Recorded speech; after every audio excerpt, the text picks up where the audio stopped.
News. I'm your host, Mr. Mike Brown. I'm here all the time.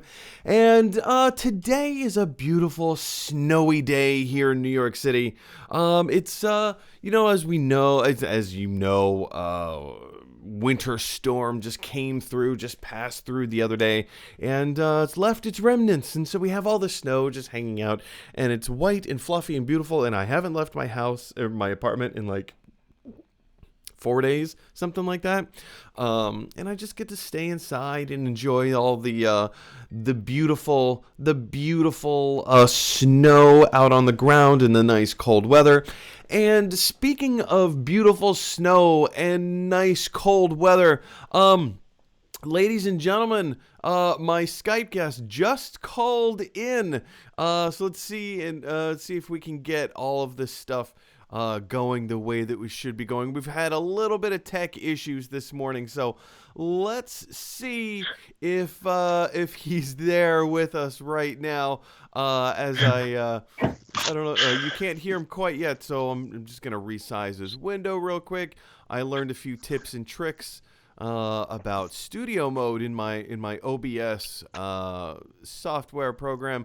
Ladies and gentlemen, please put your hands together, coming all the way from Edinburgh, Scotland, Mr. Alexander Jackson. Woo, woo, woo, woo. Jackson, how are you this morning? Not too bad. I'm just going to correct you for a second. I'm not actually in Edinburgh currently. I am back in Yorkshire for the time being, just waiting for the demise of this virus. Oh man. So you're, as far as I understand it, you're originally from Yorkshire, yeah? True? I'm originally from Yorkshire. I grew up here. I studied in Edinburgh, Scotland, and then I just didn't leave after I graduated. Well, I like it there. But yeah, it's a little bit difficult at the moment, being around there with the pandemic going on and everything. Right. I'm just back in Yorkshire for the duration of the pandemic. And then once the pandemic's over, I'm probably looking to relocate. Maybe it'll be Edinburgh, maybe it'll be somewhere else, but I'll just see what happens. Well, dude, thank you so much for being here. Thank you for taking time out of your busy schedule. Now, you work, you're a professional artist. I mean, we've known each other for, how long? 15, almost, like rolling up on 20 years, 18 years, something like that. Oh, pretty close to it. Don't like thinking about it being that long. It's been a long time, dude. Yeah, but I suppose we didn't know each other well until a bit more recently than that, when occasionally you'd find yourself through in Scotland. Maybe like 10 years ago, something like that. Yeah, something like that. And usually we'd sort of meet up whenever you were in Scotland, and sort of catch up whenever you came over then. So, but I mean, apart from that, we've known each other for a very long time. It has been quite some time, my friend. Well, thank you so much. Can you just tell us a little bit about yourself and what it is that you do? Well, you said I work as an artist. I specialize in illustration. So yeah, I illustrate magazines. I do a lot of portrait work. That's mostly what I do. Other than that, I do like little things here and there as a musician, and creative stuff generally is my thing, I think. And you are quite good at it, sir. You're quite good at it. I'm always impressed with your level of reaching out to a very different medium than something that somebody would typically associate you with. And you just master that craft and then keep mastering another craft and then you keep moving on. So I am continually impressed, sir, with your level of expertise and professionalism. And so, yeah, like I said, thanks so much for taking time out of your busy schedule and coming to chat movies with us for a little bit. That's very kind of you to say. It's a pleasure to be here. Well, it's true. And before we can move on and talk all things movies and movie news, first of all, ladies and gentlemen, I have to tell you, head over to YouTube if you're not already there, and type in Gotta Love Them Movies. When you get to the Gotta Love Them Movies YouTube page, you will see a red square. Sorry, I'm trying to do two things at once. You'll see a little red square in the top right-hand corner of the screen that says subscribe. Go ahead and click that button. What clicking that button does is it helps us to widen our subscriber base. And yes, I understand you may be watching this on Facebook Live right now, but here's the thing. With the more subscribers the YouTube channel gets, the more watched content the channel gets. And with more watched content the channel gets, I get to make this my full-time job earning ad revenue. So I very much appreciate your help in that regard. And of course, as soon as we hit 1,000 subscribers, this show will be moving from Facebook to YouTube. So just something to be aware of and to keep on your radar. All right, guys. With all of that down and out of the way, now it's time to jump in and take a little bit of movie news. What? What? All right. So if you have not already been aware as to what has been going on in the world, here's the thing, you guys. Last Thursday, so not yesterday, but a week ago from yesterday, Disney, I guess, Disney held a massive investors meeting where they talked about all of their different projects that Disney has going on in the pipeline right now. They talked about everything from Disney live action studios to Disney's animation studios, their television division, their film division. Pixar is doing television shows, as well as they've announced a whole slew of new film projects coming up. And then we got into Star Wars, of course, like National Geographic and Hulu and FX. They've announced some new stuff out there as well. Like I said, yesterday, the whole show was dedicated to Star Wars, and we talked about every single Star Wars project, and pretty much all of it was brand new information. Today, we're talking about Marvel Studios. Kevin Feige did his big Disney Plus presentation and everything. They are putting a huge focus of the MCU into Disney Plus, which is also going to connect up to the larger films and stuff. So first and foremost, I just want to give a really quick synopsis of everything that Kevin Feige covered, and then we'll just do one big recap. And then we'll go back and kind of talk about each project individually and kind of give our thoughts on that. Real quick, Jackson, you good? Yes. All good? All right, Hopefully. cool. I think the technical issues from my side and my extremely slow internet, it's been awful the last couple of days. So, yeah, hopefully you can get everything I'm saying okay. Oh, so far so good, my friend. So far so good. So we'll just continually check in with you and see how you're doing over there. All right, guys. So before we jump into all the topics and break them down individually, I just want to give you a quick recap, a quick overview as to everything that Kevin Feige announced at last week's Disney's investors meeting under the Marvel banner. So, jumping straight into the article here. Let me jump into the web browser. There you go. All right, so the first thing that he talked about was WandaVision. WandaVision, we knew was coming. So it's nothing big, no big news here. But they did drop a brand new trailer, so we did kind of get to see some interesting things jump into the trailer. Then he jumps straight from WandaVision into Doctor Strange in the Multiverse of Madness. A couple of interesting things here. One, obviously, we already knew that Elizabeth Olsen as the Scarlet Witch will be reprising her role in this film, in the Multiverse of Madness. Kevin Feige just confirmed that, as well as the addition of, oh man, I'm going to butcher this name so hard. Jotil Gomez?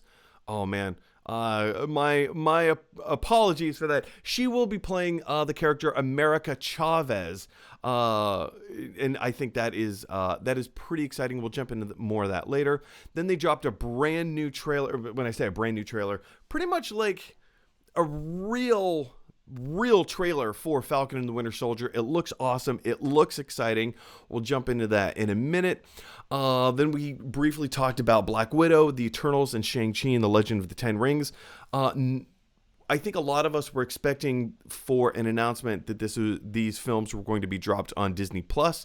They didn't say anything about that, but they did announce that these films are coming out in theaters and that they are keeping their theatrical dates. Then we got to look at Loki, our first look at Loki, in this, I guess, kind of a teaser trailer. It seemed a little bit more than a teaser trailer, but it was in depth. It looks really cool, and it raises a lot of eyebrows. Speaking of raising eyebrows, we got our first look at What If, the animated series on Disney Plus from Marvel Studios, asking the question, what if Peggy Carter became Captain America instead of Steve Rogers? What if this alternate reality, blah, blah, blah. So we get to see, or rather in this clip, we got to see a series of what if scenarios from an animated perspective within the Marvel Cinematic Universe. That looked pretty cool. Speaking of pretty cool, Ms. Marvel. We knew Iman Vellani had been cast in the role of Ms. Marvel and Kamala Khan, and that she also will be reprising her role in Captain Marvel 2. Pretty cool. We talked briefly, or rather he talked briefly about Hawkeye, confirming that yes, Kate Bishop is going to be in the movie and played by Haley Steinfeld. More on that in a minute. He also confirmed that Tatiana Maslany will be playing She-Hulk in the upcoming She-Hulk film. And even more than Tatiana Maslany, he dropped a little news bomb that Tim Roth will be coming back as Abomination in this television series. And then he also had something else to talk about that was, I think, relevant and interesting. We'll talk about that in a minute. He went on to compare Moon Knight, the upcoming Moon Knight series, to Indiana Jones. And then we start getting into the stuff that we had never heard of before, or rather that we had no confirmation, or we might be on the borderline here a little bit. Secret Invasion. We knew that there was a Nick Fury show coming down in the pipeline. It was confirmed that is going to be the Secret Invasion adaptation within the MCU, starring Samuel L. Jackson as Nick Fury, as well as Ben Mendelsohn reprising his role as Talos, one of the Skrulls from the first Captain Marvel movie. We are also getting an Ironheart original series. I kind of lost my pants when that sounds wrong. I probably shouldn't phrase it like that. I lost my mind when they announced Ironheart.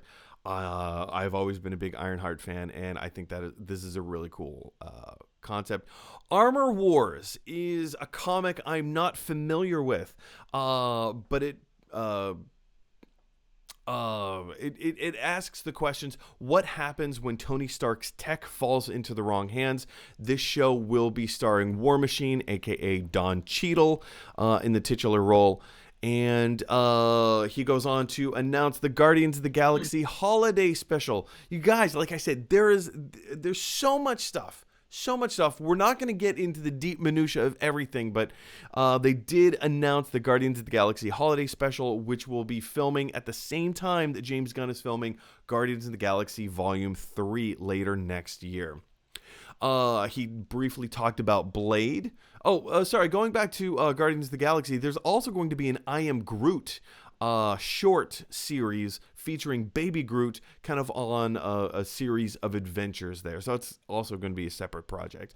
Blade, he briefly announced Blade, not to say that there's any big announcements of it, just that it's still happening. It's still in the pipeline. It's still coming.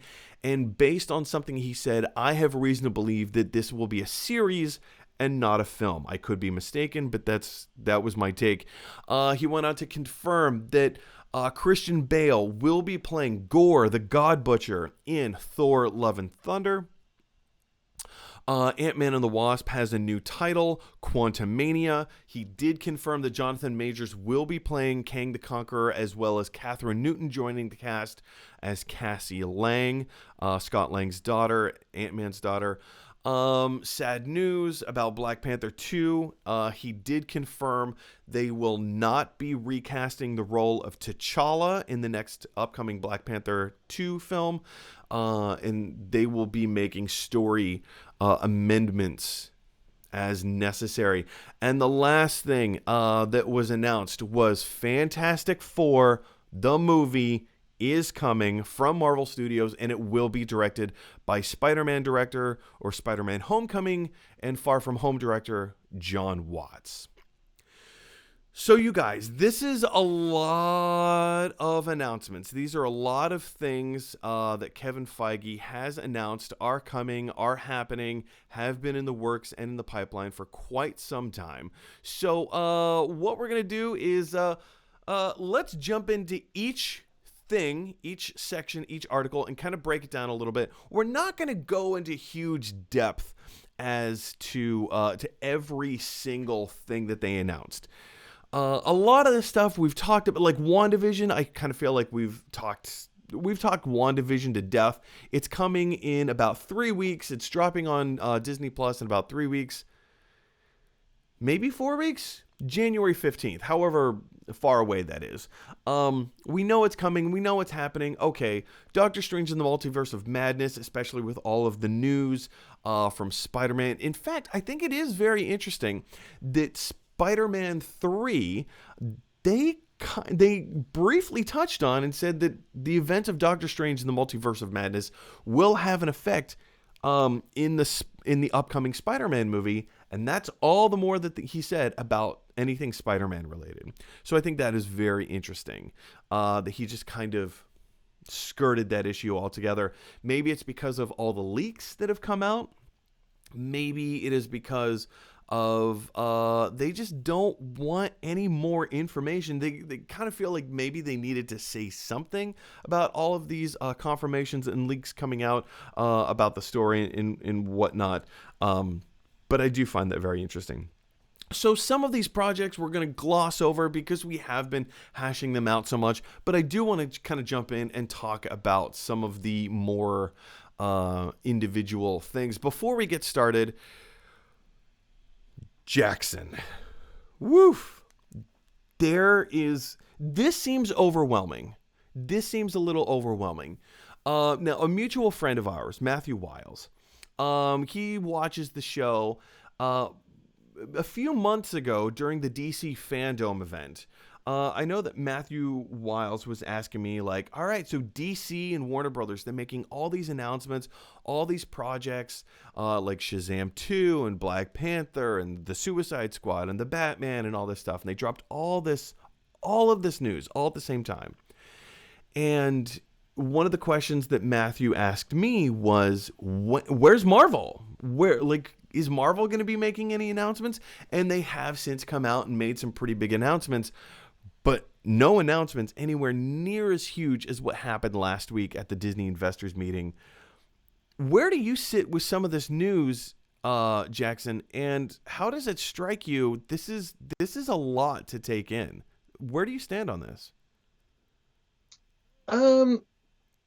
I think, well, it's harder now because I think previously, like pre-Avengers Endgame, I was a lot more familiar with everything that they were announcing, and now we're sort of like, well, here's the new stuff that I've never even heard of before. I think I should probably explain that my familiarity with Marvel probably doesn't match your familiarity with Marvel, because I think you're more of an avid comic reader than I am. I'm an illustrator, and I'm interested in comic books as far as illustration goes. So occasionally I read a comic book. I think the problem with comic books like Marvel stuff and superheroes is that it requires commitment. You have to really immerse yourself in it and collect and keep up with everything. And we're finding that transitioning over into the films, into Marvel Cinematic Universe now. So at the moment, as a casual film goer, I'm seeing all this new news, and now I have to kind of think, oh well, what am I familiar with, and everything like that, if that makes sense. but yeah, it's overwhelming. There's a lot of stuff. Um, and the other thing is, it looks like it's mostly just going to be. I mean, yeah, I think you said there was some of the stuff was going to be coming out in the Yeah. cinemas, but a lot of it looks like it's the TV stuff is going straight to Disney Plus, which I don't have. I might get it at some point, but at the moment I'm finding it hard to keep up with my Netflix and my Prime. So there's that part of it. There's just the marketing part of it. But I guess that's what they're using to try and bring everyone over to Disney Plus. Yeah, so Disney Plus is, I know that Disney has been very vocal and very public in saying that there's a huge push that they want their company to take, and COVID has really accelerated a lot of these plans, and they're going to spend more time and more attention and more focus on Disney Plus, which means that I tend to feel that the quality of some of these projects is going to go down slightly. Look at Lady and the Tramp. The Lady and the Tramp live action film I thought was beautiful. I thought it was classy. I thought it was gorgeous. I thought it was a timely, updated remake. I loved it. But it didn't have the same scope and scale as, say, Beauty and the Beast, the live action, or it didn't have the same scope and scale as the live action Lion King. Now, we can all debate the merits of Lion King and the story and, like, was it actually a good movie? But in terms of, like, a movie that feels like it should come out in theaters, that feels like it should come out in the cinema, Lady and the Tramp didn't feel like it needed a cinematic release. I would even dare say the same thing with Mulan, the live action Mulan. So there is this question in the back of my mind that wonders, are they going to make still like quality projects, but maybe they just won't feel like they belong in a cinema. Look at sorry, I had like 4 scam calls all in a row on my phone, and so my watch is informing me. But yeah, look at some of these projects like Doctor Strange and Multiverse of Madness, Black Widow, like these high profile, The Eternals. I feel like these are going to be big, huge cinematic experiences, and if you put them on Disney Plus, which it doesn't look like they're going to do, thankfully, you would be robbed of that cinematic experience. You'd just be robbed of it. And I understand there's a certain core demographic of people, or maybe just people in general.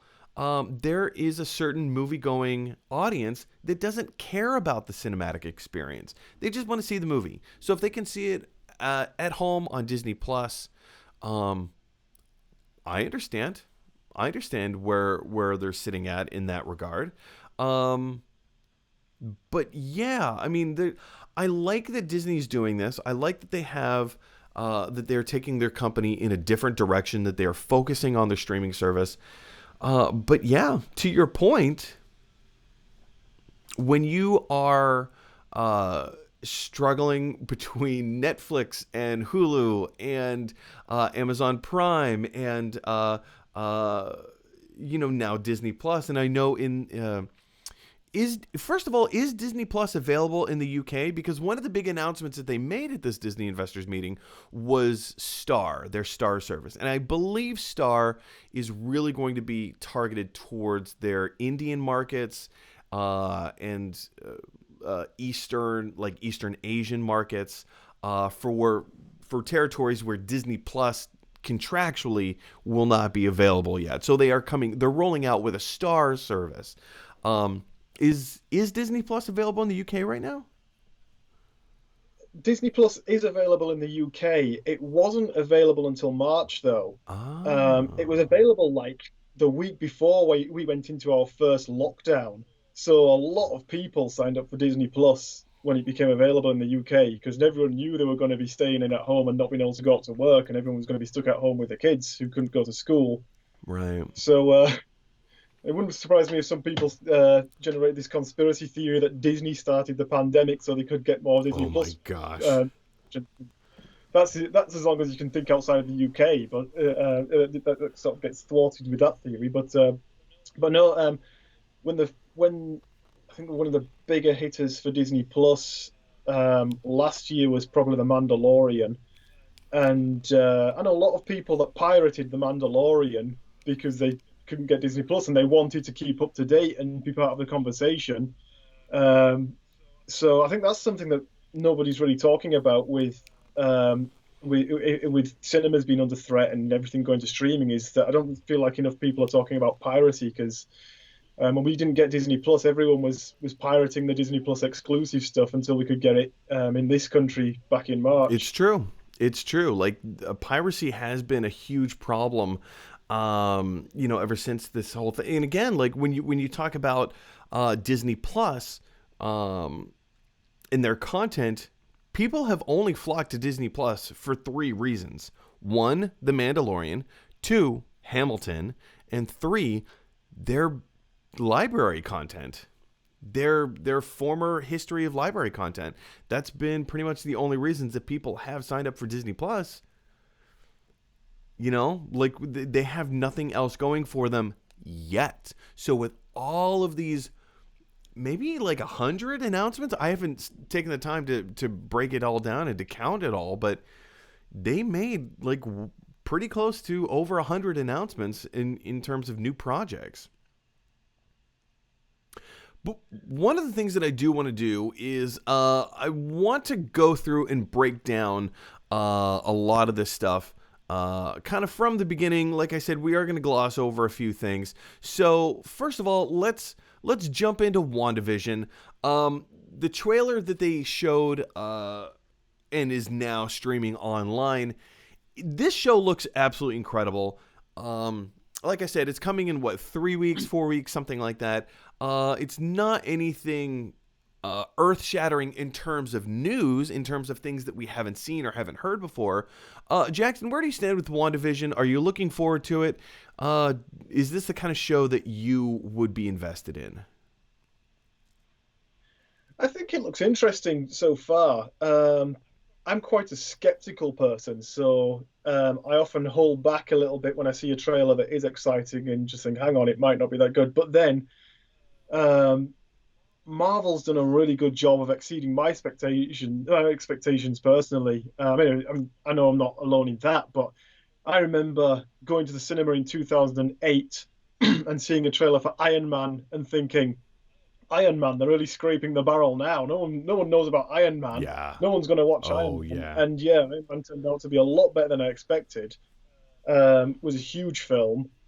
And yeah, it's been like a consistent thing. I remember before the Avengers came out thinking, I'm just not seeing them all on screen together. How are they going to make this work? Mm-hmm. And they made it work. And yeah, they seem to be exceeding my expectations. To bring it back to this, the trailer looks good. I think it might be. I think it's worth a watch. I might wait a couple of weeks to see what people say about it with this one because there are a couple of properties that were announced that excite me a bit more. But I'm intrigued anyway. I'm intrigued by this one. Same, yeah. I'm very much looking forward to it, and not only WandaVision. One of the other things that one of the other shows that they announced that I am very much looking forward to is Falcon and the Winter Soldier. When they came out, when they dropped this trailer, because there was like the announcement trailer that came out before this trailer, and do you remember what I said earlier about my concerns with Disney Plus, in that it's going to feel like a little smaller scale kind of thing. Falcon and the Winter Soldier, based on the trailers, specifically this exclusive first look, looks and feels like a big budget action movie. It's going to be like a 6-hour movie, essentially. 6 episodes. Each episode is an hour long. It's a 6-hour movie that looks and feels like it belongs up on the big screen. This was not my most anticipated film, or rather project, when they started announcing all the different things. WandaVision seemed more interesting to me. There were a few others that seemed interesting. Of course, I was very interested in Falcon and the Winter Soldier, but having seen this exclusive first look, oh man, wow, this looks good. Jackson, what's your hot take? It looks epic. It looks very. It looks like they're spending money. Like you say, it looks more cinematic. And when I saw the trailer, the high action stuff and everything that's going on, I'm just thinking, wow, this is not something that you normally see made for TV. It looks like they're really they're spending money on it anyway. Yeah, man. Not just spending money on it, but it looks like, to your point, it looks epic. It looks just completely breathtaking. And aside from that, one of the other things, not the last thing, the next show that they kind of briefly talked about was, like I said, guys, I'm trying to do like 5 things all at the same time. They announced Loki. And again, when I say announced Loki, they gave us our first exclusive look at what Loki was going to be. We really had no idea what the show was going to be about. I mean, we knew it was probably going to start with the events from Avengers Endgame, where, Tony Stark goes back in time to try and get the Tesseract. He fumbles it. The Tesseract falls onto the floor. Loki, under arrest, picks it up and vanishes. He uses the Tesseract as the Space Stone to disappear into transport himself to another time, another place, right? And then he gets out of the situation, blah, blah, blah. We kind of figured that that's where the series was going to pick up, because that was Loki's story. That's a story, right? But this trailer, my goodness, introducing the Time Variance Authority, like when I heard that Owen Wilson was in it, I was like, hang on, wait, what? What do you mean Owen Wilson is in this film? Series, rather.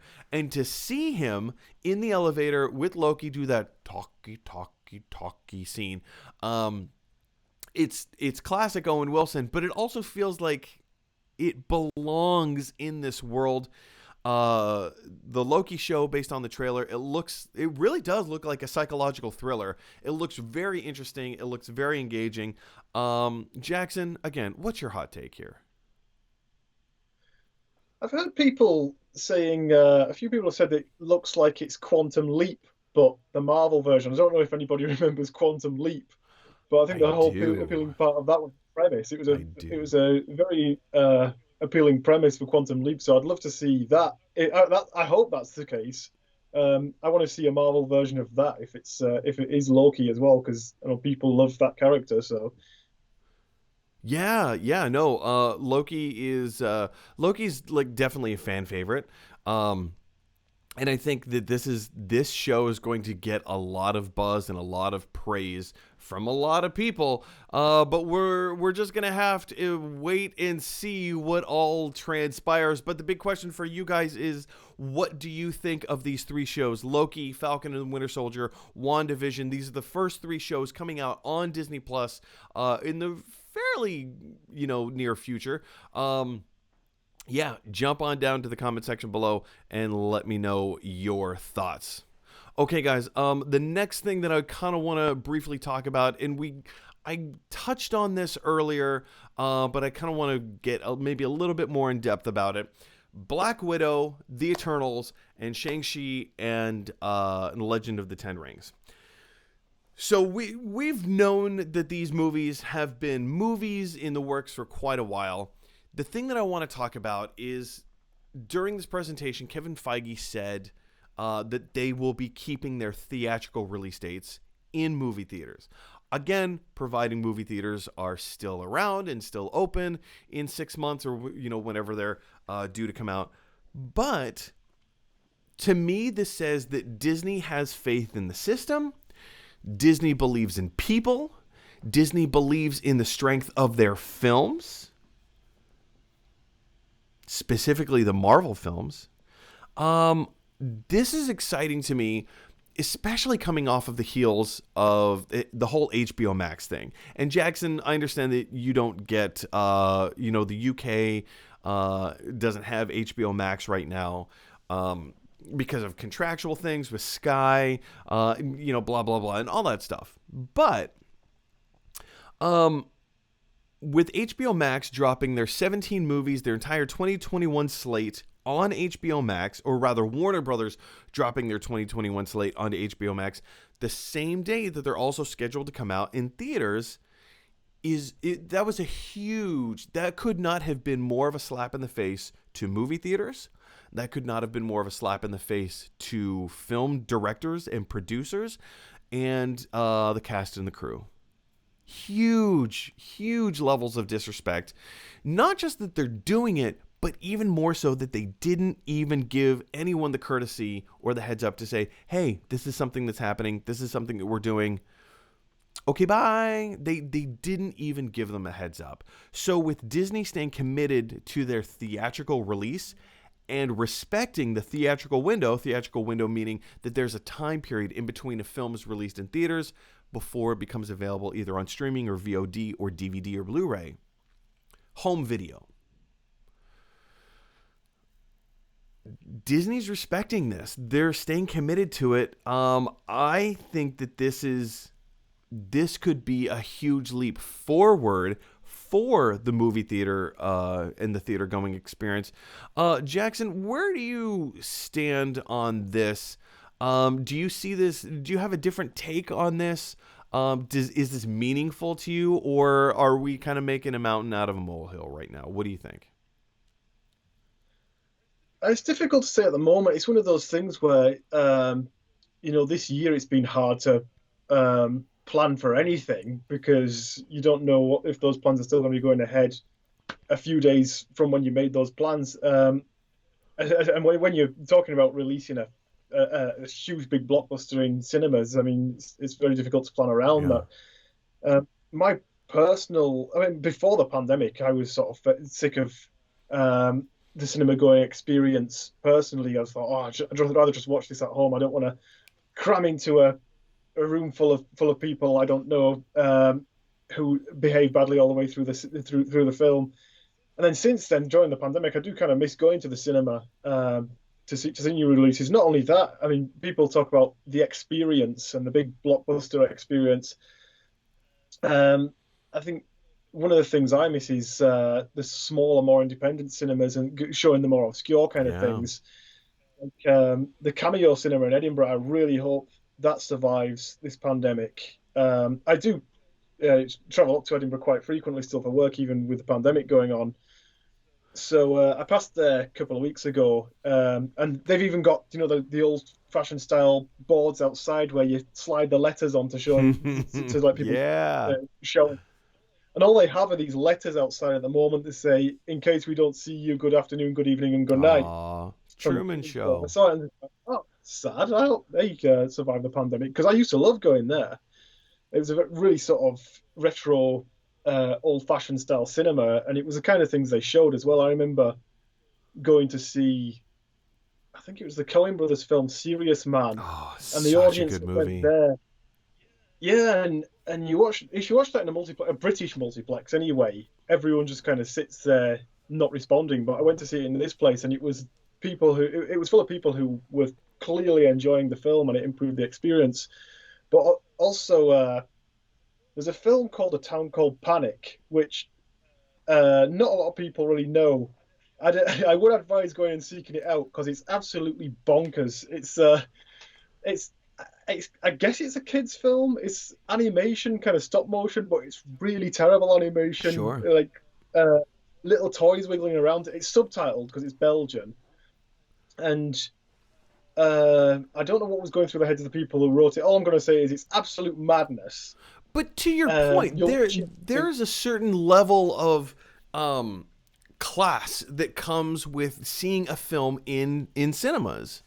There's a certain experience, and I think we have kind of fallen away from that a little bit before the pandemic. That's what I'm referring to. There's seeing these movies on the big screen gives you a very, very different experience, right? And I often tell a story about how some friends of mine from Estonia came to visit. They came to stay with me for a few weeks. This was a few years ago when Spider-Man: Homecoming was coming out in theaters, right? And they stayed with me and they were like, "Hey, we want to see New York City. It's our first time. We want to do everything there is to do in New York." And I said, "You guys, if you are fans of the MCU, of Marvel movies," and they're like, "Oh yeah, we definitely are." I said, "You have to see Spider-Man in the big screen." Like on the big screen in like a not a New York cinema but like an American movie theater, because the AMC theater in Times Square is unlike any other theater in the world, and you're not going to get that kind of experience back in Estonia. So they were like, yeah, we're not coming to America to go see a movie that we could see back home. And I said, it's gonna, I promise you, it's gonna be a very different experience. And it was. They walked out of the movie saying like, wow, that was incredible. We had like the lay flat seats, the cushiony lay flat seats. It was a 4K screen. The sound was perfect. You're not going to get that kind of experience anywhere else. And that is one of the things that excites me so much about Disney saying that they are going to stay committed to Black Widow and the Eternals and Shang-Chi coming out in theaters. Now that may change. Jackson, let me ask you, what do you think the chances are of that changing?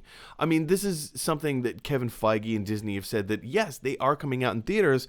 They didn't say that they're not coming out on Disney+. They didn't say that they're not going to do that. But for now, it looks very much like this is the case.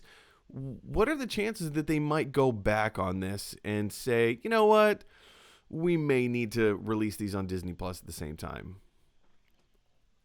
Yeah. I should probably finish that story before, actually, because it sounded like I was deviating on a tangent. I watched that weird film in a cinema full of people, and they were all getting the jokes and laughing at it, and it improved my experience of the whole As it thing. should. Just weird, obscure thing. And it's nicer to know that there are other people out there that watch the same weird stuff I do. But getting back to this topic, yeah, I mean, it's definitely going to come out on Disney Plus eventually anyway. But if they release it at the same time as the cinema, I really don't know, actually. Some people can't really get to the cinema because they're only like, parents with kids and stuff. I know parents with young kids who never go to the cinema because they just can't get the time to go out. So I guess it's a positive thing for Yeah, it's them. my But brother and as sister-in-law. long That's as their situation.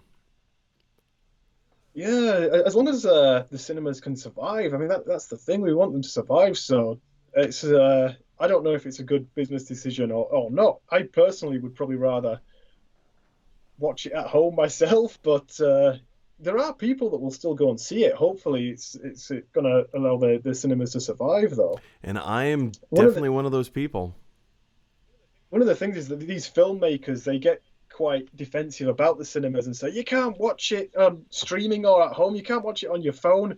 I think one of the things I can defend about watching a new release on your phone is that you're not going to be on Twitter and Facebook all the way through it because you're using that phone to watch the film. Whereas you go to the cinema and there are people watching it who are on the phone and they'll be ignoring the film. So if you're watching the film on your phone, then you're not going to be on your phone during the That's a film. fair point. That's a fair point. But the question for you guys is, what do you think of Black Widow, of this announcement that Black Widow, Shang-Chi, and the Eternals will be keeping their film release dates? Jump down to the comment section below and let me know those thoughts. All right, guys. Our next topic that I would like to kind of briefly talk about real quick is the What If series. Coming out on Disney Plus. Again, this is something that we knew about. Jackson, did you have a chance to see this exclusive first look? I think this looks breathtaking. I was kind of on the fence about it before. I thought, yeah, this could be cool. It could be fun and exciting. But having seen the animation and the types of stories that they're going to portray in this limited series, I think is genius. Did you have a chance to see the exclusive first clip, and what were your knee-jerk reactions? I did watch this clip. I like the look of it. I like the art style, the animation. I like the premise. So yeah, I think I am intrigued to see how this one's going to be.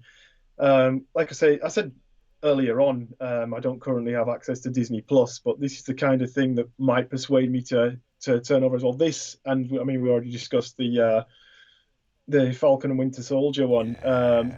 This is the kind of thing that does persuade me to sort of, you know, I might have to get a Disney Plus subscription to see something like Well, this. especially like as an illustrator, animation, I would imagine, is something that you view through a very keen eye, and you have a very hard critique, maybe, of it. Would that be fair to say? I think it is fair to say. Yeah, I mean, one of the things that or at least one of the problems I had a long time ago with comic book adaptations is that one of the things that I like most about this kind of mythology is the art style, the illustrations.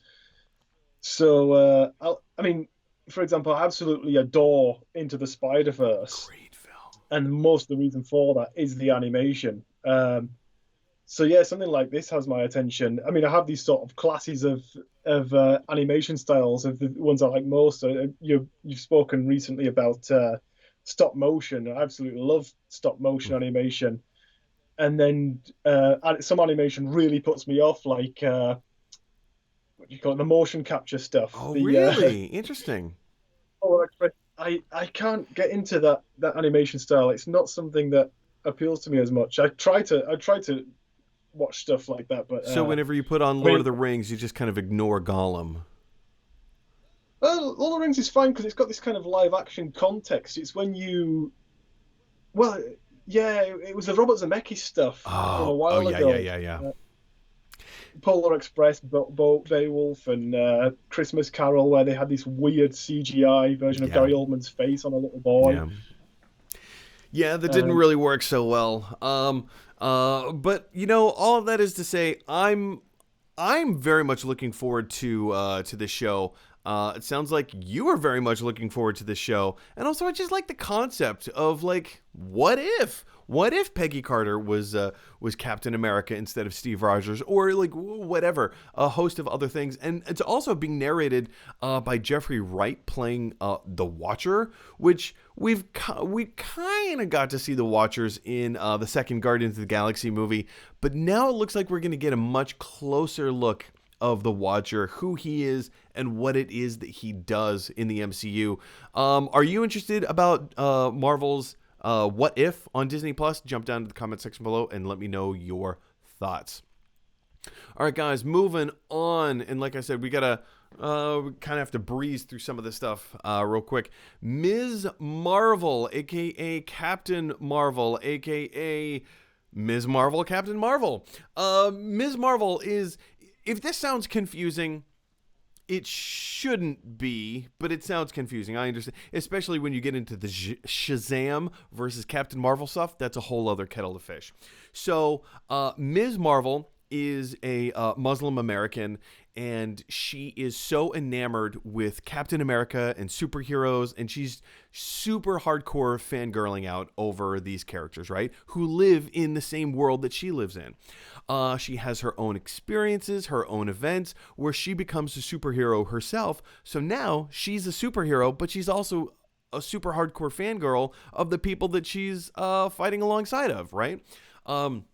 I think we kind of got to see just a smidge of that with Coulson kind of fanboying out over Captain America a little bit. We got to see Ant-Man doing that over Captain America a little bit. So it's kind of fun, and I think we're really going to get a lot of that in the Ms. Marvel show where Iman Vellani has been cast in the titular role. We also got confirmation that she will be popping up in Captain Marvel 2, which... Perfect. I think this is absolutely perfect. Jackson, are you familiar with Ms. Marvel, with the character? Where do you think that these types of stories can go? And is this a smart move on Marvel's behalf to do something like this? I'm not familiar with Miss Marvel. It looks like it's one that's more for the kind of young teen market, especially as like teenage girls. I mean, I have nieces about the age that might be interested in this. I don't think Marvel is the kind of thing they're interested in as much. They have younger brothers who do like this stuff. So I think maybe they're trying to reach out to that market a bit more. So yeah, I guess so. I guess it's I guess it is wise decision to put something like this in and introduce maybe a newer audience and bring them get them more interested in the Marvel Cinematic Universe if she does appear in Captain Marvel Right. 2. Yeah, I think this is a really smart idea on Marvel's behalf because, you know, as we were talking about on the show yesterday with the Star Wars stuff and the Ahsoka Tano show, you know, multiple other shows that they're doing, the Acolyte, I feel like, as well. Um, Marvel is branching out instead of just telling like one type of story with one type of demographic. You know, your typical heterosexual white male superhero story. We're getting something completely different. With Ms. Marvel, and I think in storytelling, especially in this level of storytelling, and Marvel and Disney realize this hardcore that representation matters.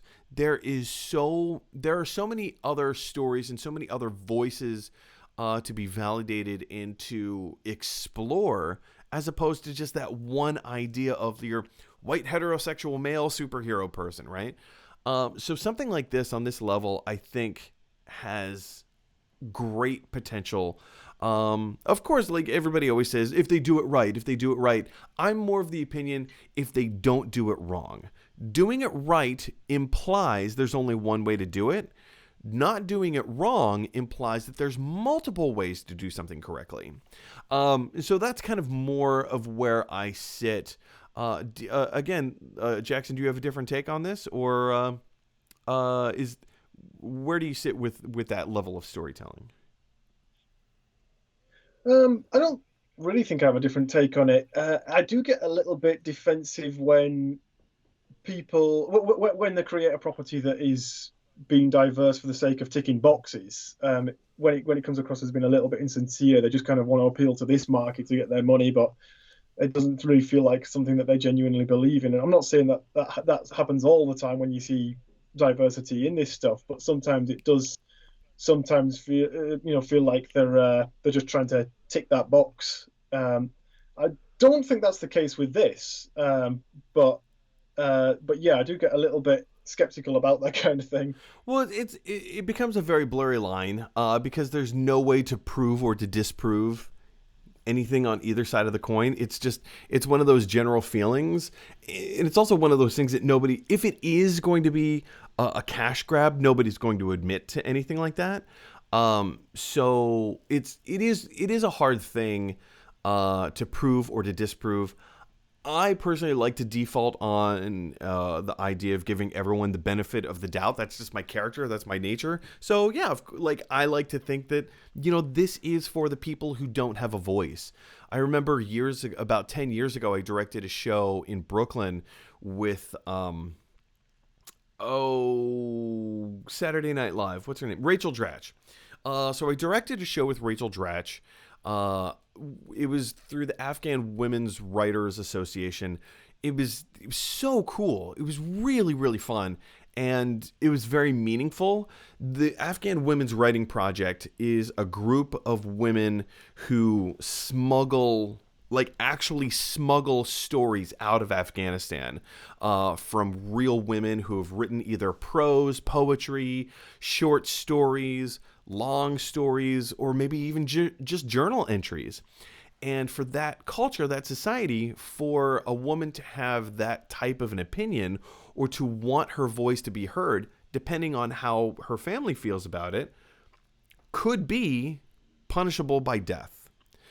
And so for them to smuggle these stories out of Afghanistan and host readings of these stories around the world, it was really empowering to see other actors and other performers put on this role, or maybe not put on the role, but to give these women a voice and to let their voices be heard.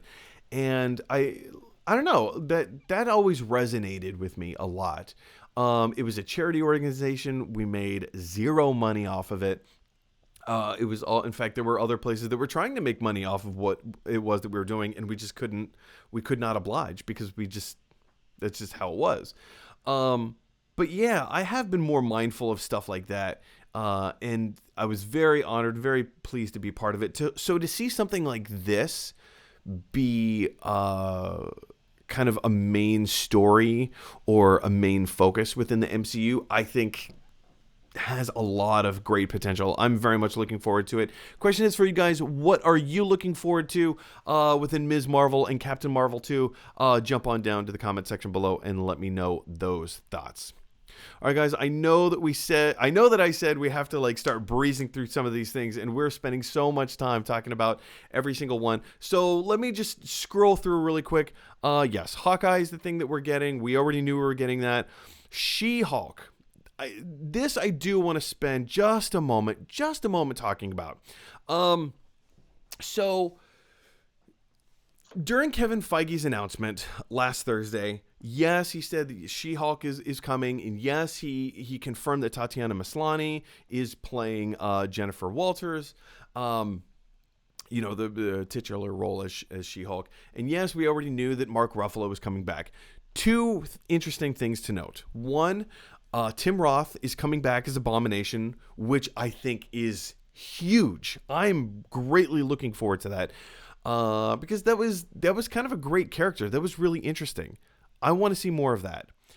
Two, we know that this is, again, because of Kevin Feige, this is going to be more of, not a courtroom drama, but more of a courtroom comedy.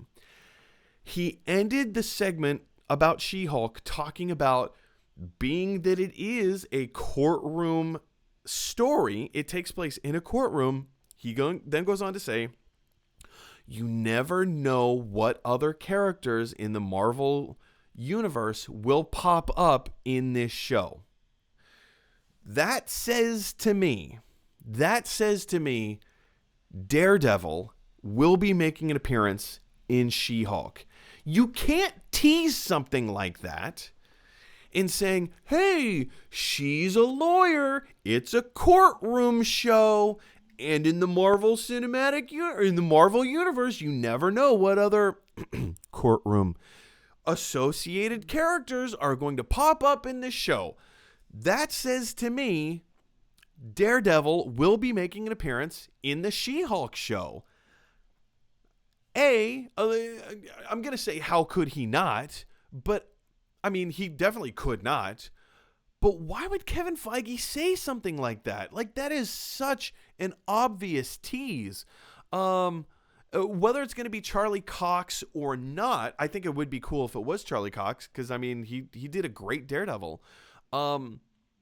Maybe it won't be. Who knows? I have no idea. But I definitely think we are going to see Daredevil pop up in the She-Hulk show.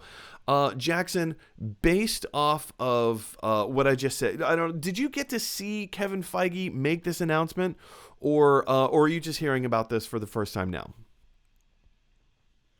This is all new to me just now.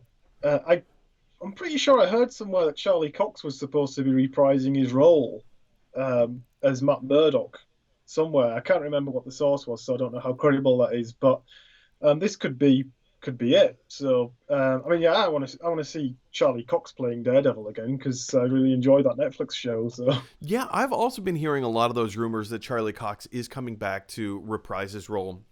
In what capacity, we don't really know. But those early reports I disregarded because none of them came from official sources. And they still are not coming from any official sources. Kevin Feige officially never confirmed anything about Daredevil. He never confirmed anything about Charlie Cox. All he said was, when you're telling something along the lines of like, when you're telling a courtroom style narrative, or whatever wording he used, you never know what other characters are going to pop up. And I'm like, this is so obviously Daredevil. So that's how I see it. I'm sure that there are, maybe he's referring to Foggy Nelson. Maybe Foggy Nelson is going to pop up. Who knows? All I know is Kevin Feige dropped an Easter egg. But what do you guys think of this? Do you think that Charlie Cox is reprising his role as Daredevil? Do you think they're going to get a brand new Daredevil to pop up in the She-Hulk show? Or are you of a different opinion, saying you don't think that Daredevil will actually make an appearance in this version of the MCU in the She-Hulk series, at least. Jump down to the comment section below and let me know your thoughts. Okay, guys. Moon Knight, there's not a lot to talk about there. I think it'll be pretty cool. Secret Invasion, Sam Jackson, we know is coming back. Ben Mendelsohn. We know they're doing a different take on the Secret Invasion. Here, let me show you what I'm looking at. So I'm scrolling through here. We know they're doing a different take on the Secret Invasion storyline. Ironheart. Dominique Thorne will be playing Riri Williams in Ironheart. We already know how the events of Avengers Endgame played out. Spoilers, Tony Stark's dead. I highly doubt he's coming back anytime soon. Other people are saying, no, he will most definitely be making some kind of an appearance, some kind of a return in the future. I don't think it's going to be for a while. If it does happen, I don't think it's going to be for a while. So in an Ironheart show, I think we're definitely going to get Don Cheadle as War Machine because Iron Man suits. Ironheart, when the Ironheart character debuted a number of years ago, I loved this character. I thought this was such a cool idea.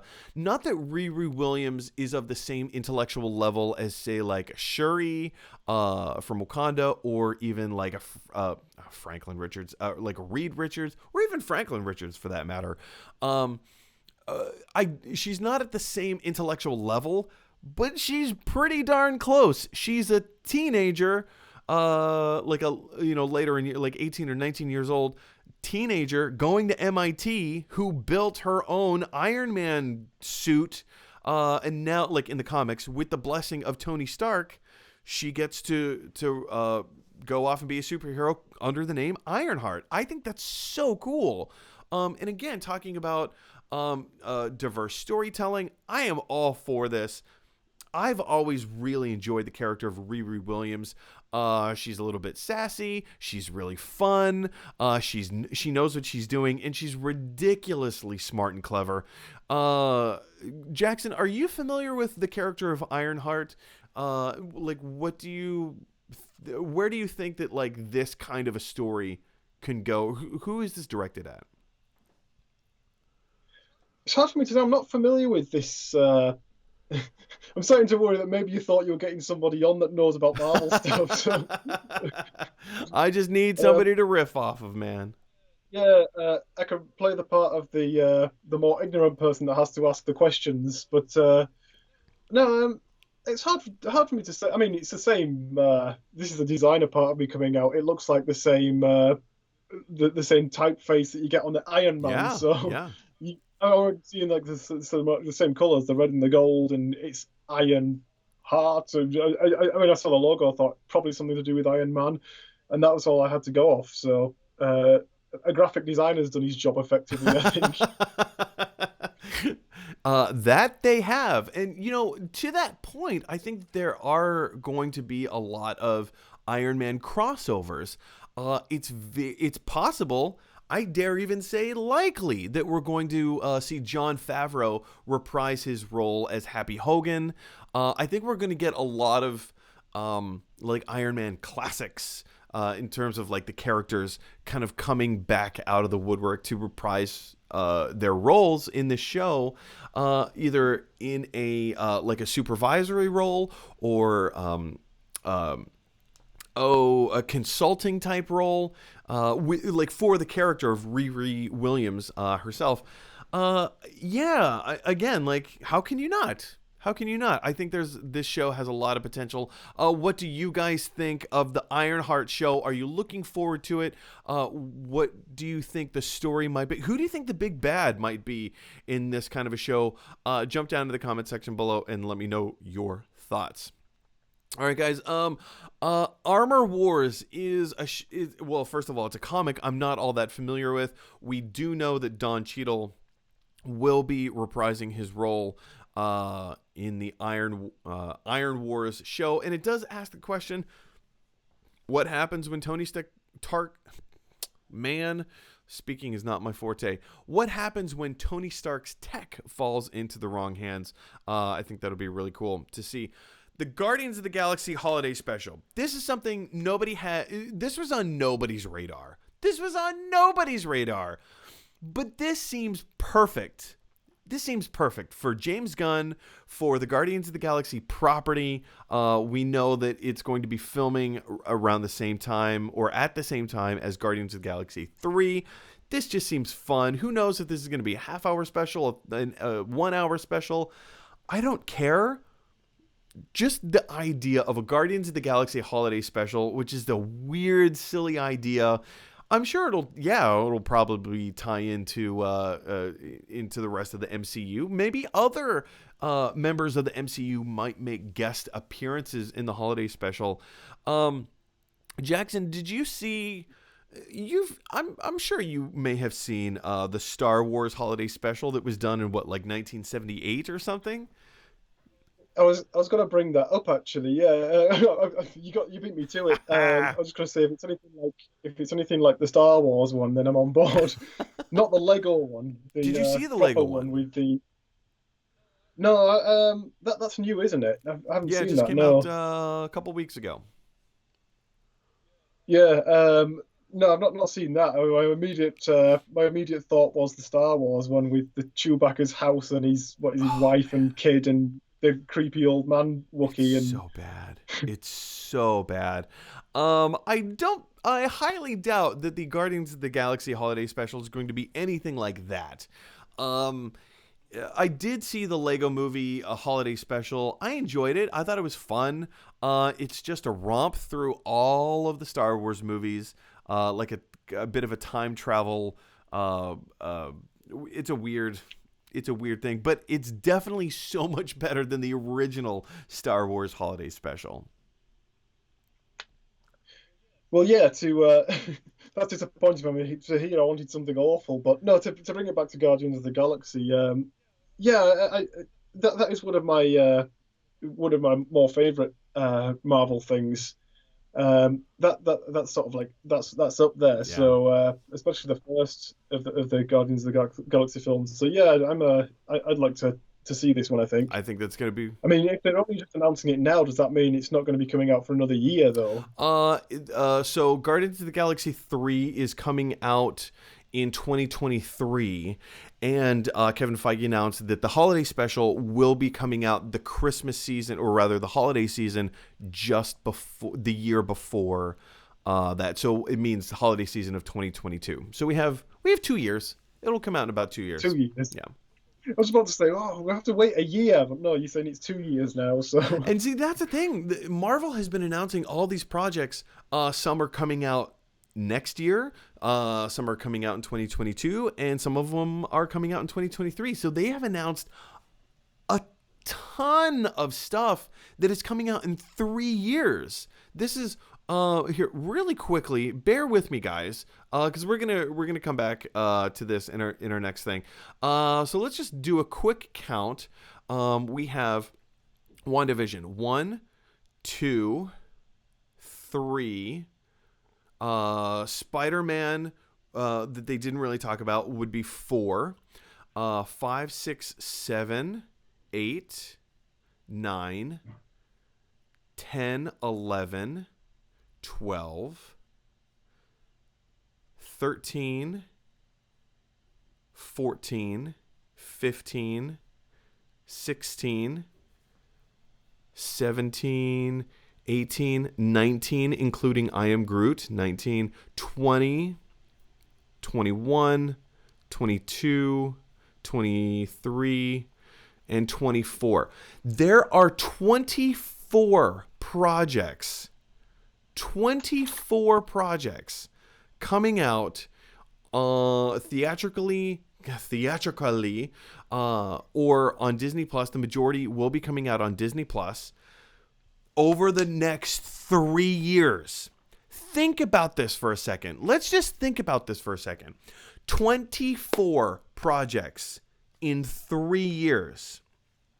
That's what, eight projects a year? Am I doing my math correctly? 8 projects a year.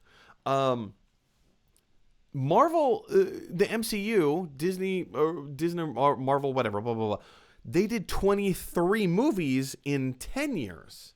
23 movies in 10 years. And now we're getting 24 projects in 3 years.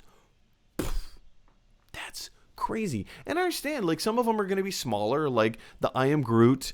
Oh no, it's 25 because I didn't include Guardians of the Galaxy 3. So there you go. There's 25 projects. This is insane. This is absolutely insane. So first of all, what do you guys think of 25 projects coming out from Marvel in the next 3 years? Second of all, what do you think about the Guardians of the Galaxy holiday special or I Am Groot? Jump down to the comment section below and let me know your thoughts. Blade is a project that we've known that this has been coming out for a while. They announced it in 2019's Comic-Con. Mahershala Ali came out on stage. They brought the vast majority of the MCU out on stage. And not much has been said about it since. There's something that Kevin Feige said in his announcement, or rather just kind of like reminding us that it's coming. Blade, I believe, is going to be a series. I don't think it's going to be a movie. I think it will be a series on Disney Plus, based off of what Kevin Feige said, that they are currently crafting the stories. And if you're crafting stories, yes, I guess that could be interpreted that they have a few different ideas and they're trying to whittle them down to create one singular movie. Or if they're crafting stories for multiple stories in a series, I think this is going to be a series. Jackson, what's your hot take here? Would you like to see Blade? Because you've seen the original Blade films, right? With Wesley Snipes and Ryan Reynolds. Would you like to see Blade as a series, or do you think Blade works better on the big screen? It's a bit difficult trying to think of how it's going to translate to Disney Plus because those films are pretty dark and violent. They are. They might do clean it up a little bit if it's going on Disney Plus, I would imagine. Well, another one of the announcements that they made, and who knows if this is going to be applicable to, like, say, Deadpool or rather the future Deadpool movies or Blade, but we know that Disney's opening up an 18+ version of Disney Plus. So if you want to see R-rated content, or rather more mature content, or I guess in your case, that would be 15 or 18 style content, you have to go into the restricted section of Disney Plus, and then you can unlock all of your favorite films like Die Hard or Alien or Predator, whatever. Watch all that stuff there.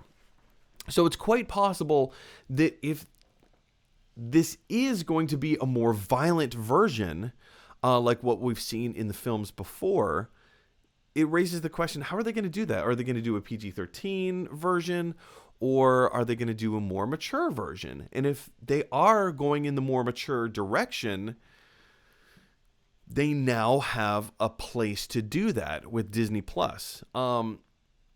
I think that's a clever marketing tactic there, so that they have the option of doing more mature content. I don't know if they're going to do that or take advantage of that, but it is possible. It is very possible. Do you see Disney doing anything like that? I'm not really sure if they would. I guess they could, but it doesn't really. This is one of the things that made me wonder about Disney Plus to begin with, when they had their own streaming platform, is that they own so many properties now. It's just sort of like, I know they all used to own properties back in the day when they do the more mature content and went under a different name. But do you just still have that stuff on Disney Plus and keep the Disney Plus name attached to it? I'm not really sure. Yeah, I don't know. Well, I guess we'll just kind of have to wait and see. But guys, what do you think about Blade coming out? Probably as a series. That's how I see it on Disney Plus. Maybe maybe it is going to be film. Who knows? What are your thoughts? Jump on down to the comment section below. And, or as we said yesterday, spill your brains, which in Blade terminology, that just might be more appropriate. I don't know. Spill your brains. Okay. How many? Let's see. Okay, so we have 3 more things to talk about. Ant-Man and the Wasp: Quantumania, which is just kind of a fun and silly title. Ant-Man has always been known in the films, with the 2 films that they have, and his other appearances in the Marvel Cinematic Universe. He is the lighthearted character. He's the palate cleanser, essentially. I really enjoyed the first Ant-Man movie. Second Ant-Man movie, yeah, it's fine. It's okay. I didn't dislike it. It was fine. But when you pit it up against all the other films in the MCU, it ranks somewhere in the middle. It's okay. Quantumania, who knows what this is going to be? We know that Kang the Conqueror is going to be in it. We know that Catherine Newton is going to be in it. Or rather, Catherine Newton as Cassie Lang, as a more grown-up version of Cassie Lang. All things being equal, personally, I would have liked to have seen the actor who played Cassie in Avengers Endgame continue on to play Cassie, to continue on and play his daughter. I understand why they're putting Catherine Newton in this role. It just, I don't know, for consistency's sake, I would have either liked to have seen her pop up in Endgame, or in this project, continue on using the actor that you already had. But whatever, that's small potatoes. I understand. That doesn't really matter. Kang the Conqueror, though. I'm not the biggest Jonathan Majors fan, but I think there's something really interesting and really special with Kang the Conqueror being the big bad of this film. Because if anyone is familiar with Kang the Conqueror is a time traveler. He is on a quest to kind of be grand emperor and ruler in every time period of history.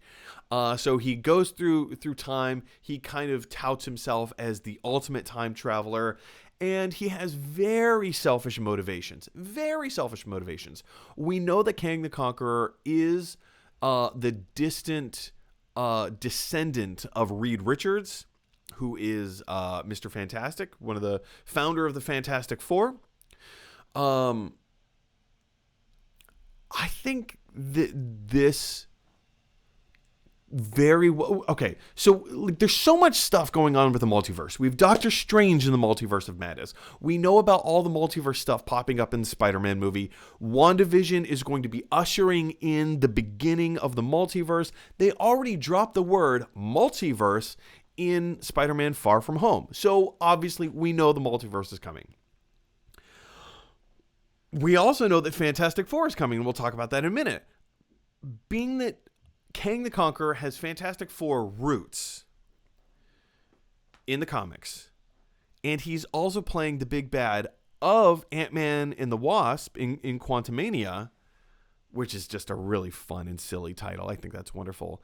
I think there's a very, very strong case to be made that Kang the Conqueror is in association with the multiverse itself. I understand that the multiverse is not an entity, it's more of a concept. But I think the multiverse combined with Jonathan Majors as Kang the Conqueror, I think those are going to be our big bads, just as Thanos was the big bad for this entire 22 movie arc, right?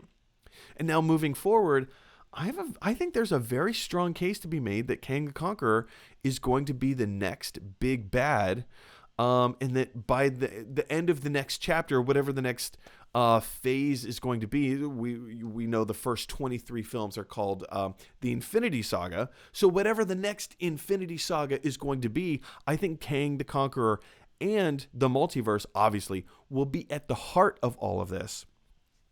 And the next Avengers Endgame, whatever that happens to be, will be kind of a culmination to close the multiverse.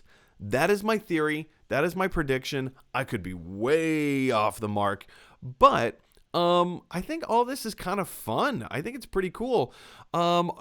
Jackson, are you familiar with Kang the Conqueror? Are you familiar with his time travel exploits? Also, being that Kang the Conqueror is so closely tied with the Young Avengers, America Chavez, who was very famously one of the Young Avengers, Kate Bishop, who is popping up in the Hawkeye series, Cassie Lang, who goes on to play Stature in the Young Avengers. There are all these Young Avengers that they are now bringing into the MCU, and one of their main big bads is Kang the Conqueror, and now they're bringing Kang the Conqueror in. I think the writing is on the wall here, you guys, that the Young Avengers is going to be a future film in the pipeline. Do you have a different take on this? Do you agree with me, Jackson? Are you maybe just not quite as familiar with these properties? Where do you stand? It's all very new to me, actually. I don't really know any of these names or any of the characters. So again, it's sort of all speculation to me so far. Well, it's all speculation to both of us, but for me personally, I'm not as familiar with a lot of these names that they're introducing into it.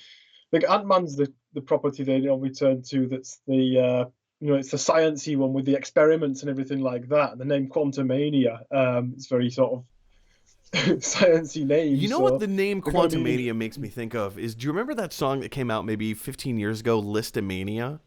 Listomania. Do you remember that? Don't think It was a so. little bit of, it was like light techno, but not really. I'll probably remember it while I'm asleep in bed tonight and sit bolt upright and go, I remember it. But for I now, think it was it's, by the band it's Phoenix, unplayable. or like Phoenix TX. I think was their name. I'll have to look it up. I'll share it with you later. Anyway, as you were saying, Yeah, well, I was pretty much done saying it. Really, it's. I think my speculation's a bit vaguer than yours because it's all quite new stuff to me. But I was just saying that Ant-Man's. It seems to be the go-to for introducing new scientific concepts and experiments and things like that. So I guess it plays into that idea. that's actually a great point. Yeah, Ant-Man has been that kind of like vehicle for, hey, here we need something to happen, so we'll just go into the quantum realm, whatever that is, and make it so, as they say in Star Trek. Is that a Star Trek thing? Make it so. Never been a huge Star Trek fan. Anyway, guys, what do you think of Ant-Man and the Wasp: Quantumania? Do you think I'm on the right track here, especially with the Young Avengers? Because I've been talking about Young Avengers for quite a while.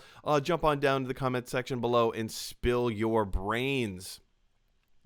Black Panther 2. Again, a movie that is going into production in under 6 months, or rather, cameras will be rolling in under 6 months, but Kevin Feige very publicly announced they will not be recasting the role of T'Challa in the film. I've been very vocal in saying I think this is a mistake, to which people both on TikTok, Instagram, and YouTube have torn me apart for. People think I'm being blasphemous when I say that not recasting the role of T'Challa is a mistake. I think it's a bad idea. That's fine. Like, everybody's entitled to their opinion. Just don't make it personal, you guys. Don't tear me a new one just because I have a differing opinion. This is all subjective. Some people think that, and very passionately so, that yes, it's blasphemous, but it's also disrespectful. They believe that it's disrespectful to the memory of Chadwick Boseman. They feel that that recasting would be disrespectful to the MCU and the franchise and Stan Lee and everything else that these people have come together to create. I disagree. I am of the opinion that the actor is there to serve the story. The story is not there to serve the actor, right? The actor is a vehicle. And we've seen this time and time again, where not just, yes, there have been examples in the MCU, smaller examples, maybe not as high profile examples as this. Maybe the highest profile was, oh shoot, what's his name? Incredible Hulk. Mark Ruffalo was recast, or yes, he was recast as the Incredible Hulk. from Edward Norton. So that was the previous most high-profile case, and now they're saying they're not going to do it with Chadwick Boseman's version of Black Panther. I understand that. I understand that decision, and it's you're caught between a rock and a hard spot, right? What do you do? I've always felt that after an appropriate amount of time, like after the grieving process in the morning, and not just for the families and the people who know Chadwick Boseman, or knew Chadwick, whatever, but for the fans, there's the collective consciousness that we all kind of fall under in terms of when is it time to move on, right? Chadwick Boseman is a brilliant actor. He's so good. He's passionate. He gets us to believe in things that we previously either A, never knew existed, or B, championed for his cause. And that was one of the best things that he did with the Black Panther character, T'Challa. The character of T'Challa is bigger than most actors. And I believe that recasting the role, obviously helps the narrative, because even if it is your intent to pass down the mantle of Black Panther from T'Challa to his younger sister Shuri, I am all for it. I am all for that. But to not have a human body portraying T'Challa doing that, if that's the direction you want to go, great. I'm all for it. But to not have like a human body doing that and going through the motions of passing this mantle down to another person seems a little disingenuous to me. To have an off-screen death, if they're going to handle this as saying like, T'Challa died. Well, when did he die? How did he die? Like, what was that story? Well, we can't really go into it, but now here's Shuri, and she's going to go off on this adventure. That seems disingenuous to have an off-screen death. If you're going to have another character say, why isn't T'Challa here? Well, he's off having another adventure. Again, that seems disingenuous. Because at some point, you're going to have to deal with the fact that T'Challa is not coming back. And why is he not coming back? I mean, Marvel, Kevin Feige, Marvel Studios, Disney, Ryan Coogler, they are all incredibly smart people, smart individuals. They know what they're going to do with this, in what direction they're going to take this story and this character, or rather the lack of this character. They know how they're going to handle this. I just don't see how, without recasting, it's not going to be disingenuous to the character or the role. Jackson, you may not be familiar with all the inner workings of Black Panther and the stories and the characters and all that, but where do you stand on the recasting of Black Panther as T'Challa? I just don't understand. I don't see how they can do this in a non-disingenuous way. I think I had thoughts about it previously, which are a bit irrelevant now that they've confirmed stuff. But I always thought that if you had to recast him, the best person to get to do it would have been an unknown, because all of the more popular Black actors working now are either already in the cinematic universe or they're in DC or whatever. There's nobody else left, really. I kept thinking, get Daniel Kaluuya to do it. No, he was in the first one. Mahershala Ali. No, he's Blade. I keep thinking about it. And it's... but anyway, I remember spoilers for the end of Infinity War. He crumbles into ash. Spoilers again, he comes back. That's not really a spoiler because we're talking about him again now, and how he's acting. But it's hard for me to say. I think it's probably best to wait until it comes out and see how they handle it, because I always think, how are they going to handle that? And they always do a much better job of handling what I would have written in place. Right. So maybe they do a better job of handling it than what we're putting out. But So you talk about casting another actor in the role, or maybe like a lesser known actor. There's a brilliant up and comer named Aldous Hodge. Here he is. This is my personal pick for who could possibly replace Chadwick Boseman. Matthew Wiles, again, longtime watcher of the show. He and I have an ongoing feud with each other where he thinks that it should go to John Boyega.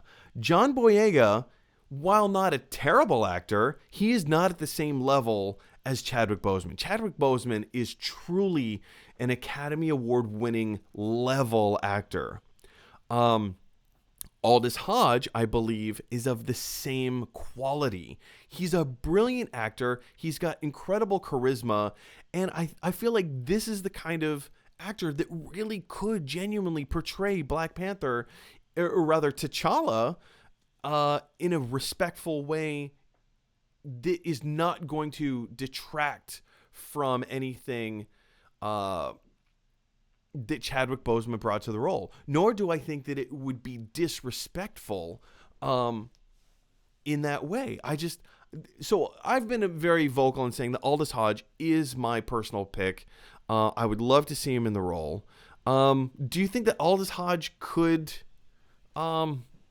take that over? I mean, one of the highest profile things of his career so far has been The Invisible Man. He did a wonderful job in The Invisible Man. He's done a wonderful job in multiple other projects he's been in. I don't know. Where do you think there?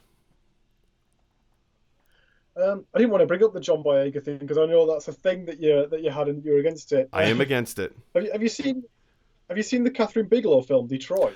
I've been wanting to. I just haven't gotten around to it. He was pretty good in that. John Boyega was good in that one. No, I don't know this actor. I'm not sure. I've seen him in anything, but I guess it doesn't really matter at the moment anyway because they're not going to recast. Yeah, it's true. So I guess it's just a case of seeing how they handle carrying it on. I was just saying about how T'Challa crumbles to ash at the end of Infinity War, and I remember just thinking, oh, he's not gone. How much money did Black Panther make? Will they bring him back to make another one? It's true.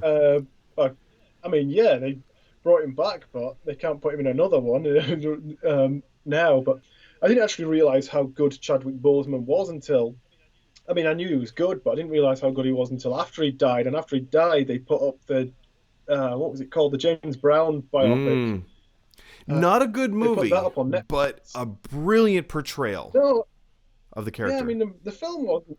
I don't really like rock biopics anyway because they're all essentially just the same film. They all follow the same beats, and this wasn't really an exception. But I was curious anyway, just because John Boyega just passed away and it went up on Netflix in commemoration. So I gave it a watch, and I was really impressed with Chadwick Boseman's performance or his portrayal of James Brown.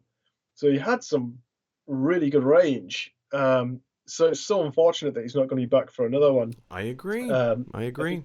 I've seen that range. It would have been really interesting to see what else he brought to another film. But I think I'm just curious to see how they handle it. At the moment, I'm not saying I disagree with the decision because they've got some pretty good writers working on these things. And when I think, how are they going to write that in? No, they can't do that. And then I'll see what they come up with and think, okay, they did an okay job with that. So maybe they'll do an all right job of I don't know, though. I can't really say. I mean, but that's a great point, though. That's a great point. They do have a lot of incredibly talented people working for them. They can probably circumvent this problem. They probably know what they're going to do in a way that doesn't feel disingenuous. I personally don't see it, but the question is for you guys, what do you think of the announcement that they are not going to be recasting the role of T'Challa previously from Chadwick Boseman? Do you think it's a good idea? Do you think it's a bad idea? Do you think I'm wrong? Do you think that my thoughts or opinions have merit there? How do you think they're going to handle the situation?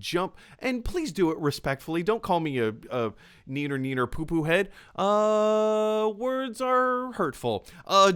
Sometimes they can be. Jump on down to the comment section below and let me know. Jump down to the comment section below and spill your brains.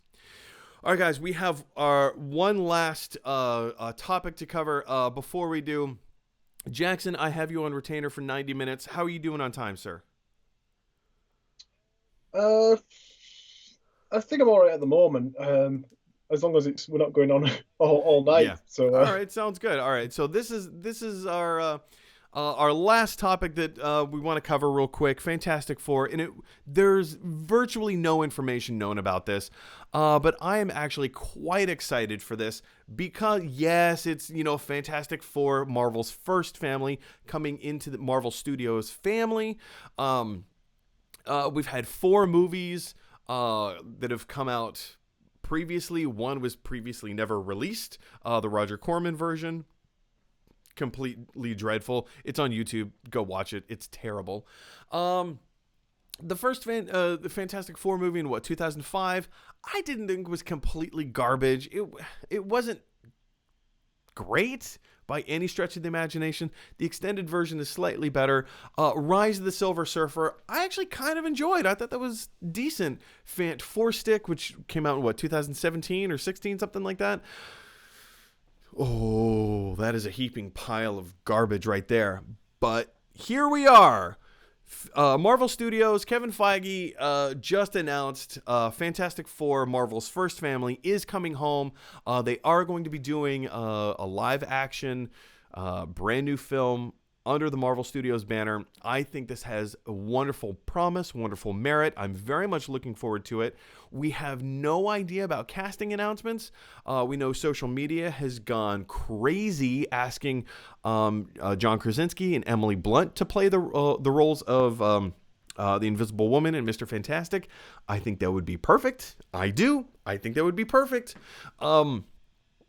Who knows, though? We do know it's going to be directed by Spider-Man director John Watts.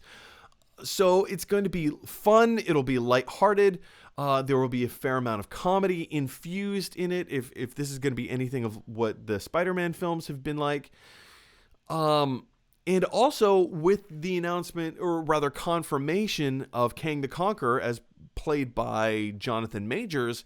And it has major, see what I did there? The character has major roots within the Fantastic Four family. Like in the multiverse, and like everything coming together.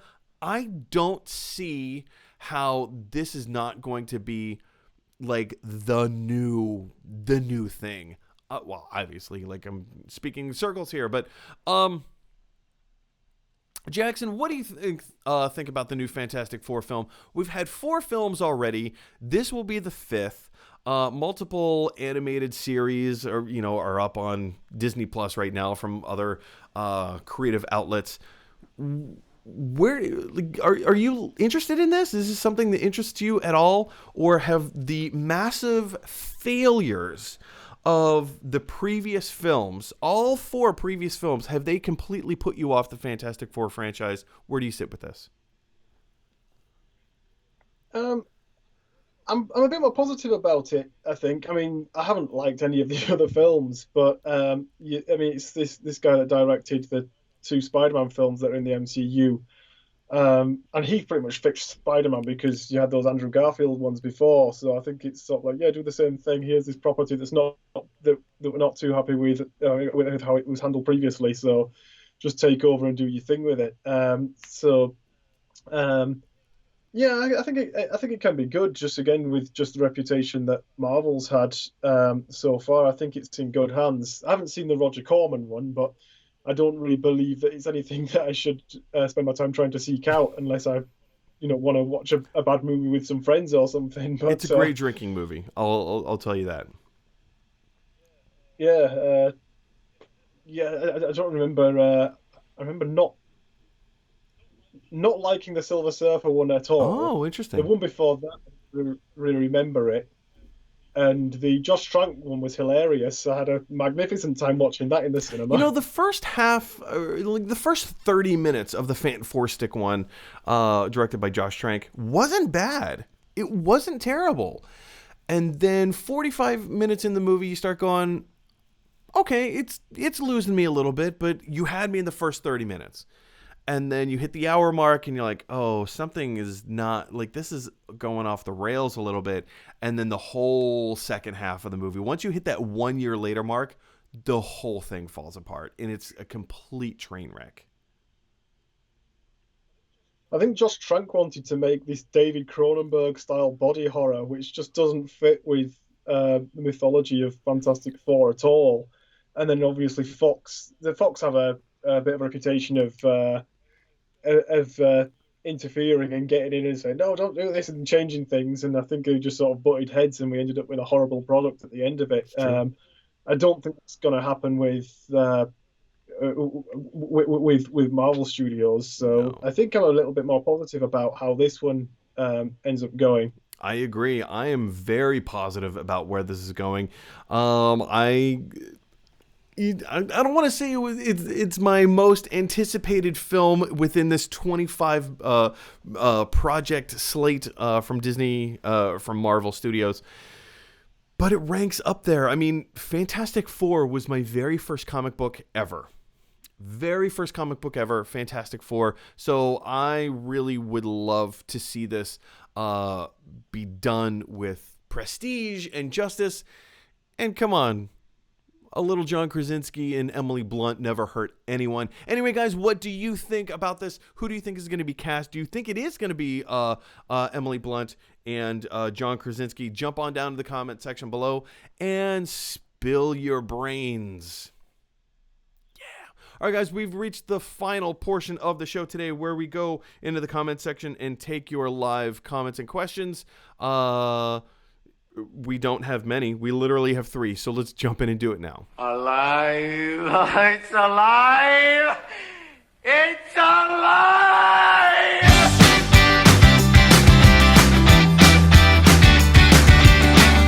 Okay, guys. Oh, Jackson, you're wonky on that side. There we go. Now you're fixed. Yeah, like I said, we're going to jump in and take your live comments. First comment is from Willow, one of my former roommates from college, and he says, haha, you and Tech. I know. Tech and I do not get along very well. Jackson, what's your relationship with Tech, and do you usually get things to work properly, the way that you would like them to work? I think I've already demonstrated from this stream that isn't true. I left and then had to join again. I think that most of the tech was definitely from my side today. Hey, it's you and me both, brother. You and me both. Our next comment comes from Laura Chapman Elder. Do you remember Laura Chapman Elder from years ago, from our Ireland days? Not in Ireland, but she is very close to where I am now, so I do occasionally run into her down this way. So well, Laura Chapman says, Laura Chapman Elder says, hi Mike. And by extension, I'm also adding in hi Jackson into that same. I don't think that when she wrote this that she knew that you were on the show today.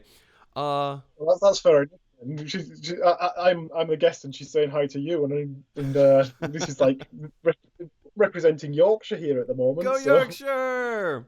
Laura Chapman Elder follows it up by saying, New York City is the most iconic Christmas backdrop.